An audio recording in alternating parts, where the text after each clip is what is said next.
like I say, Joe Dyer started this boatyard in well, they first started in 1924. He and two other people started. And they built some gillnet boats for Bristol Bay, the sail-powered gillnet boats. And then they got down to where they were doing nothing, so the two other partners left. But Joe hung on, and then a couple years later, he started getting jobs again. This was probably in 1926. And from then on out, it's been a going concern. Sometimes we're tough, sometimes we're very tough. And Joe Dyer's mother was a calendar, calendar navigation had a bunch of steamboats on the river. And calendar navigation merged with the Brooks family mill across the river, which was Knapton Mill, and they formed Knapton Towboat Company. So therefore, she had good stock in Knapton Towboat Company. So Joe's here trying to get a boatyard going. There's a bunch of wooden tugs running around that belong to Knapton Towboat Company. And the story goes that Joe was here starving, trying to make a living, and the Knapton Towboat Company tugs were being repaired here, there, and everywhere. And she went to a board meeting, and she says, at all the board meetings they go to, we haven't made any money, there's no dividends. And she says, we're losing, everybody's losing money. Well, she got up at the meeting and says, if they're going to lose money, why don't they lose it in my son's shipyard? Anyway, so consequently, that's how they got into doing repair work for Knapton Towboat Company. And it was a good customer for years and years and years, Knapton was, until eventually they all were bought out by Foss Company. But at any rate, then during the 30s then, Joe was approached by a group of people from the Portland Yacht Club, is my understanding. And they always had an argument going over he was a better sailor than I was, or I was a better sailor than him. And they decided they would really like to have a class boat built, and that way everything would be equal, and they could all have their own races in yacht club and determine who was the better one of the bunch. So then what happened then is that Joe designed what eventually became the Crod, and he built a series of them for Portland Yacht Club people. And then well, you know what the Crod is. It's a family runabout. It's just an all-around good sailing boat. He built that. They built quite a few trolling boats, and of course they had Knapton towboats. They were repairing for them, and then they got into the yacht business as a result of the Crod business, as I understand. And he built some pretty nice yachts. That boiled down into where they got a contract for the Coast and Geonetic Survey for a vessel called they eventually built it was called the E. Lester Jones. And that was an 86-foot survey boat. They built that in 37 to 38 in that era. They didn't make any money on it. They lost money on it, but the workmanship was excellent. As I understand, one of the fellows told me in later years that part of the contract called for plywood was pretty new, some of the interior doors to be plywood. And they built a couple of them, and the inspector okayed them. Joe Dyer come along and seen that's not the thing to put in the boat coming from my yard. He had them tear them out and put joiner doors in. So anyway, the E. Lester Jones was the first government vessel. It left, but it made an impression on quite a few people. Hence, shortly before World War II, the Navy decided, Roosevelt administration decided they had to build up their Navy when Great Britain was fighting the war and we weren't in it. And Joe was invited back to the East Coast, to Washington, D.C., for a proposal to build some YMS minesweepers, which were the 136-foot motor minesweepers. And he got back there and convinced them that he could build them.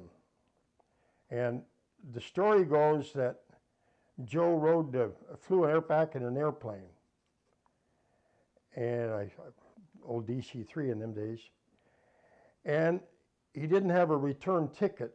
If he got the contract, they could afford to buy him a return ticket on a plane. If he didn't get the contract, he's either going to have to hitchhike or take the train. So at any rate, he got the contract.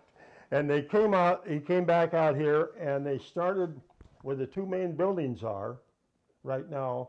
Those were just hayfields that he had purchased. And I've got some pictures in the drawer where they drove some pilings in the ground and laid some timbers on them and started laying keels and building boats with no buildings around them at all. Absolutely nothing. And they commenced building boats. He started building, the first boats were half completed when the war started, when the Japanese bombed Pearl Harbor. And they went on to build a series of 136-foot motor mine sweeps. I think they built 19 or 21 of them. Then they built a whole bunch of little motor tugs for the Army and little 65-foot tugs for the Navy. And also, while all that was going on, Kaiser was building carriers in Vancouver.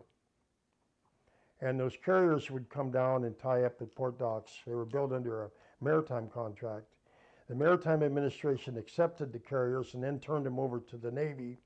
And then the Navy decided that they had a million different changes they want made. So this yard then in 43 and 44 had a couple hundred people working at the Port of Astoria, outfitting carriers. They ran through, I think, 50 carriers in 1 year. And then they ran a bunch of APAs the following year that were built in Portland, same type of deal. And basically, they had this yard going and the port dock yard. And then the war ended, and now you got government work that all ceased. Now you got to start getting some civilian work back. And times were pretty tough and pretty slow for a couple years there. And then the Navy built a reserve fleet base at Tongue Point. And they put in all their amphibious vessels up there, LSMs, LSTs, this type of thing, some PCs, some destroyer escorts, a few destroyers. And then the Navy started letting repair contracts up there, of which this yard bid on. And that's where I came to work, is at Tongue Point, working on their, working up there. And that's the story I got to tell you about in my own right. I had a friend of mine, he and I got out of high school in the 40s, and he went to Alaska, and this is right after the war, and I went on a fish boat, so I'm a kid on a fish boat out here. Anyway, I got hurt on the fish boat, and I spent some time in the hospital, and I got out of that, and I hadn't gone back. I tried to go back fishing, but my back wouldn't take it, so I was not doing much of anything. And this friend of mine showed up from, he come back from Alaska, and he said, I hear AMCO got a contract. I said, where'd you hear that? He said, they got a Navy contract, Tongue Point. Well, the friend of mine, his dad was a bookkeeper for this company. Okay, so he knew people here.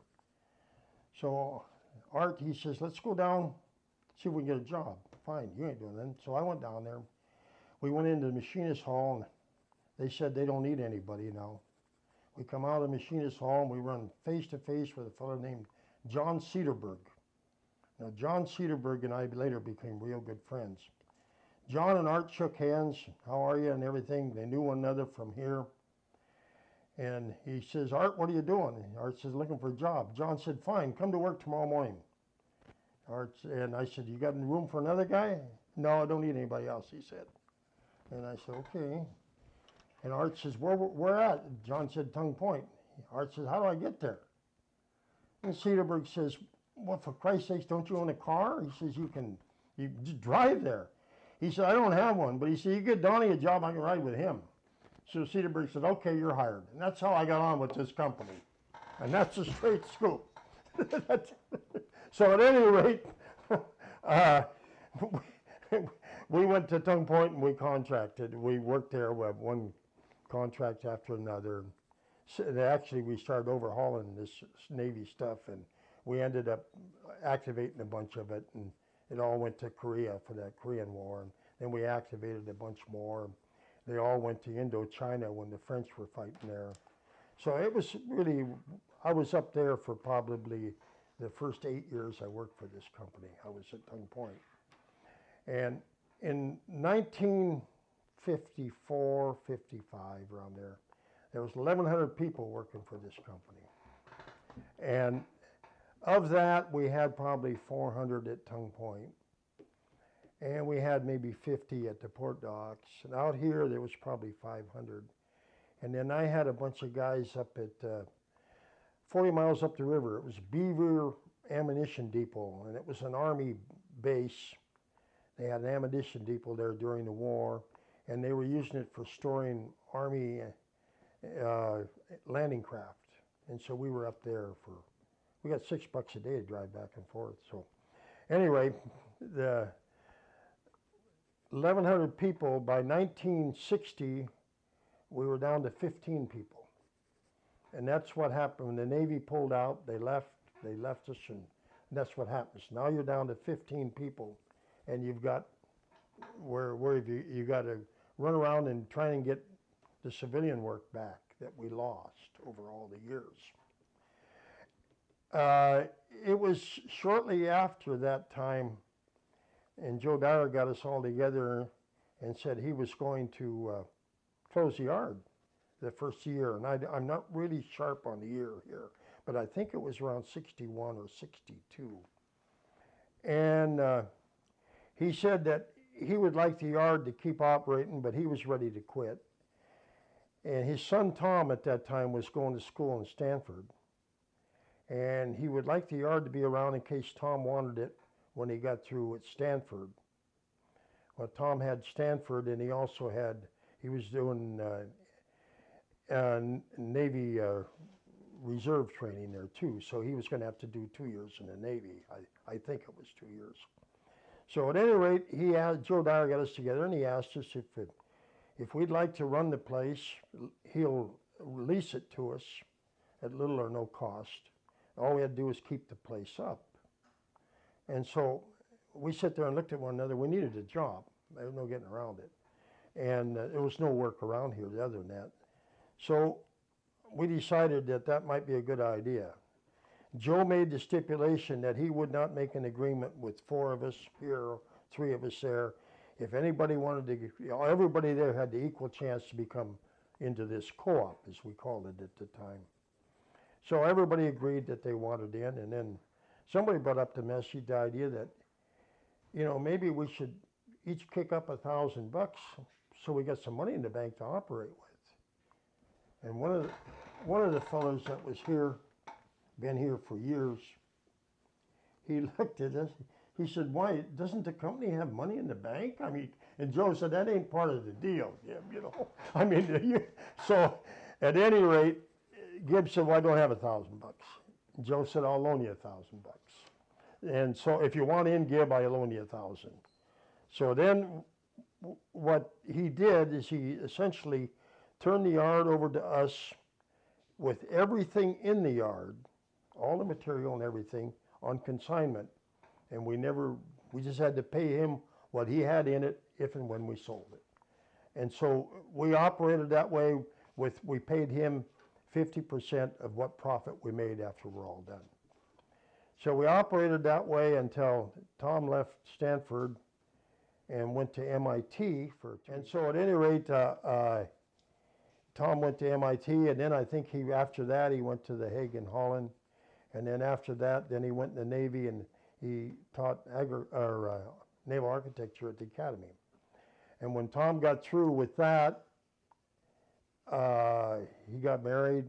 He ended up going to work for Marco in Seattle, and Joe Dyer then approached us and says, "You guys want to buy the yard? I'll sell it to you."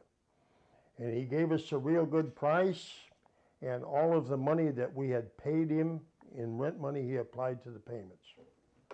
So basically, what he was trying to do is just keep the yard going. That's basically what it was.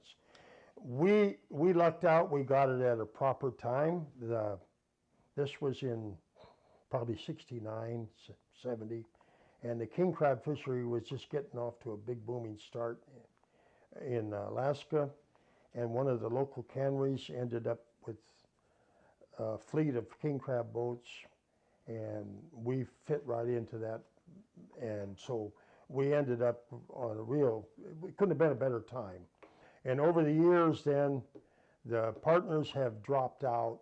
Well, over the years, they got old enough, they retired, and then they've died, and we had a pretty tight organization, whereas when you got ready to sell your stock in the company, you had to find somebody to buy it, and the company had the right to meet that purchase price. So that's how we weeded it down to where I'm the only one left.